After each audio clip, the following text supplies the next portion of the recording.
Welcome to the Screen the Screener College Basketball Podcast with your hosts, Mike Randle and Gus Kearns. Welcome back to the Screen the Screener College Basketball Podcast, folks. We are back here previewing each and every team, 357 college basketball teams. We are going to try and bring you a preview of each one as we get ready, putting COVID in the rearview mirror and getting us ready for the 2021-2022 basketball season. And where do we start?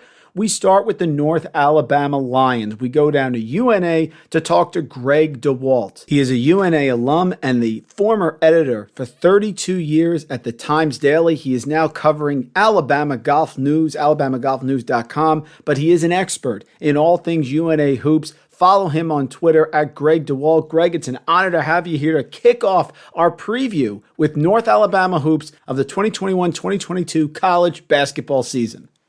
Happy to be here, Mike. Looking forward to chatting about North Alabama basketball.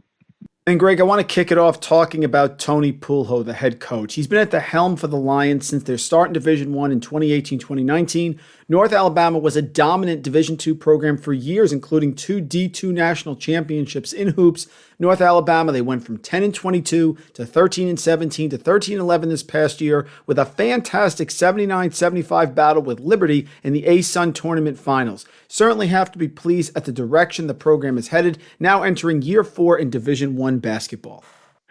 Yeah, it's been an upward trend for the Lions under Tony Poolho, and I think it's only going to get better from here on out. I think when you look at the records of the first 3 years, especially the first year, it's kind of an outlier. The 10-22. I mean, they played a tremendously tough schedule that included Gonzaga, St. Louis, a bunch of really good quality, high-level D1 teams. So I think you have to kind of throw that out because that was kind of play a bunch of money games, trying to, finance the program and help finance part of the other parts of UNA's athletic program as they transition into D1. And I would think, Greg, that the COVID challenges this past year were very real. But despite those obstacles, the Lions did win 8 of 9 games, got to 10-3, 6-1 in the ASun at one point. It appears that North Alabama found a way to sort of overcome those obstacles and had a nice run in the middle of the season, no?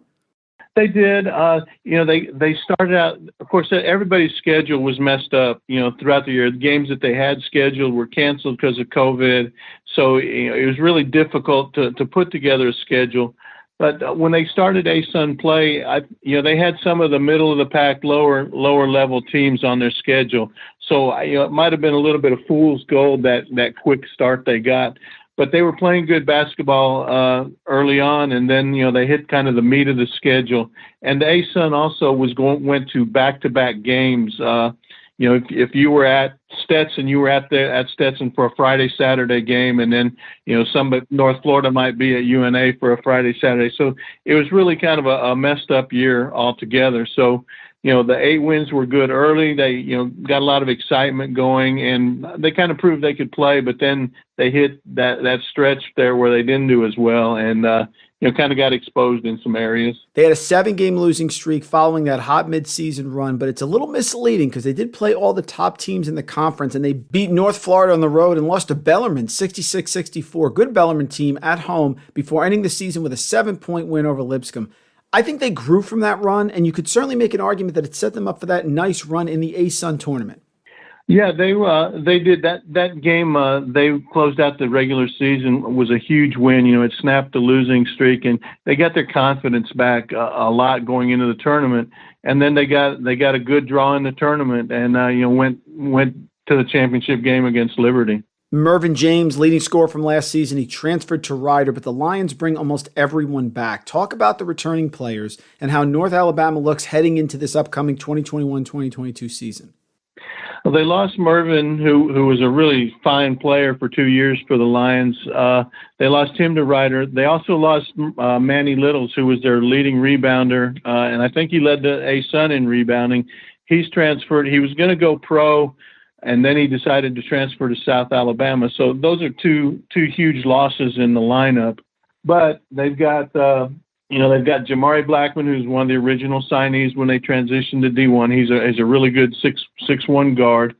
They've got their point guard, C.J. Brim, coming back. He was a JUCO transfer his first year. was last year, and he's, back for another year. Peyton Youngblood is another one of the original signees under Coach Pujol.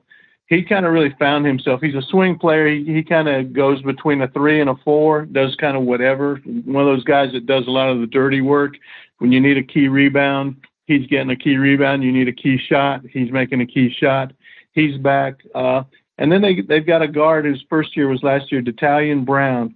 And he was out of Chicago. He was a sleeper signee, and he had a fantastic first year. So those 4 guys are back, and it really gives them a good nucleus, returning to help them out, to go along with some transfers they've got and some other role players who are back also. Yeah, you touched on the rebounding. Real strength for them last year. Ranked second in the ASun in defensive rebounding. Also played with real nice pace. Second fastest team in the Atlantic Sun per KenPom. So pace and rebounding, especially on the defensive boards, that was a strength last year, right, Greg? They really were. Manny Littles was the key to that. He was a rebounding machine. He was getting a double-double most nights. He wasn't a great offensive player, but he was getting a lot of putbacks and on the offensive end. And I mean, I've been watching UNA basketball since 1976, and he's probably the best or the second best or third best rebounding player they've had in that program since then.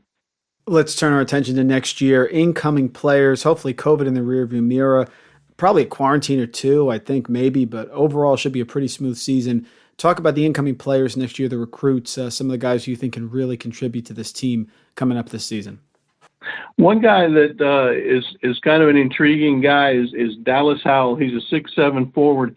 He actually got eligible around the first of the year last year and played limited minutes, but they really like him. Left-handed shooter, good rebounder, 6'7" kid, a very, very fine player. They really think he'll come into his own this year. To kind of help offset the loss of Manny Littles. Their signees, they've added 4 transfer players. One of them's a 6'8" forward out of Phoenix named Diraji Agboasi. I hope I pronounced that correctly. Who he played at PHH Prep in Phoenix, averaged 16 points, 11 rebounds, and 3 blocks. They got another big guy coming in from Cleveland State Community College in Tennessee named Damian Forrest. He's a 6'10" forward, averaged 15.4 and 10.4 on rebounds, and shot 56% from the field. Again, another guy who can hopefully make up for what the departure of Manny Littles, losing him. And then they've got 2 guards coming in. They're really high on a 6-foot guard, Omar Figueroa out of Orlando Christian Prep. He's originally from Puerto Rico, and he went 47-0 the past 2 years in high school, averaged 14 points a game. And another guy they signed early, Daniel Ortiz out of Calvary Baptist in Shreveport. He's a 6'0" guard. Another guy, to fill in the void. Tony Pujol wants to play fast. He wants to play, strong defense, and those 2 guards should really help out. Talk about the goal for next season. What do you expect from UNA? Last year, they were predicted 6th by both the coaches and the media in the ASun preseason poll. Good group coming back. They have a style. They play defense. They play with a good pace. Certainly not an easy matchup for any team here in the ASun. What do you expect for UNA coming up this year? What do you project for their season? I think what they want to do is have a little better, win some really good non-conference games early on. And then, Tony Pujol's philosophy is always play a tough pre-conference schedule to get ready for the ASun, because, every night in the ASun is just, a battle like most leagues top to bottom. It's really good. And, he wants his guys to have seen every style of play that they're going to see in conference play before they get into conference play. With the uptick, I think he would love to be in the top 4 in the league, top 3. But in today's world, with all the transfers going on, you don't know what other teams have got coming back, and it's just crazy how the transfer portal is changing the face of basketball. UNA lost a couple of guys, got really good quality players, and how are the new guys going to fit in, and what are they going to bring to the table? So they want to just continue to build. Obviously the goal is to win the championship, but they have to prove, I think, they can win night in and night out against like the Liberties, who's been tremendous the past couple of years, and against teams like Lipscomb that 2 years ago were a great team, and last year we're kind of in a rebuilding mode, the same as UNA. So that they need to compete on that level on the road to really take the next step. And, the ASun has become a more popular and nationally recognized conference. I mean, Liberty's had the success, Lipscomb as well. So this year you're expanding. The ASun is bringing 3 new teams. Eastern Kentucky, Jacksonville State, Central Arkansas are going to join the conference. So certainly North Alabama is going to have a great schedule. They're going to have that strong in-conference ASun schedule, like you said, balanced with some tough non-conference games. I think that's going to bode well for them in really a very underrated conference nationally that's just getting better.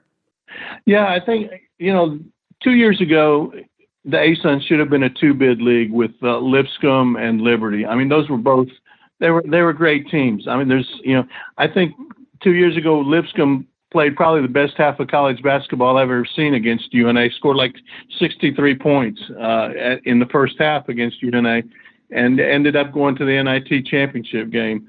And that was the year Liberty beat Mississippi State. The addition of Jacksonville State, Eastern Kentucky, and Central Alabama, and then Bellarmine, which came in last year and was really a really good team. No, I don't think anybody knew how good Bellarmine really was going to be in Division I, but they made the transition to the ASun without, it was a seamless transition. So I think from the UNA standpoint, having Jacksonville State on the schedule twice is great, because that rivalry in the 70s and early 80s was outstanding. I mean, it was heated. It was bitter. That's a great point, and totally agree. Bellarmine was a fantastic team, just another example of another team in the ASun that really can make some noise on the national landscape. Folks, Gregg Dewalt, just fantastic job. Greg, thanks so much for joining us. Was the sports editor for the Times Daily for 32 years, lifelong UNA Hoops fan. Thank you so much for joining us here in a few minutes, reviewing the season, previewing for next year. Folks, follow him on Twitter at Gregg Dewalt. Check him out there at Alabama Golf News. Greg, thanks so much for a few minutes. Really looking forward to you joining us during the season, and appreciate the preview here, kicking off our 357-team preview of college basketball with the North Alabama Lions. Thanks a lot, Mike. Happy to help out.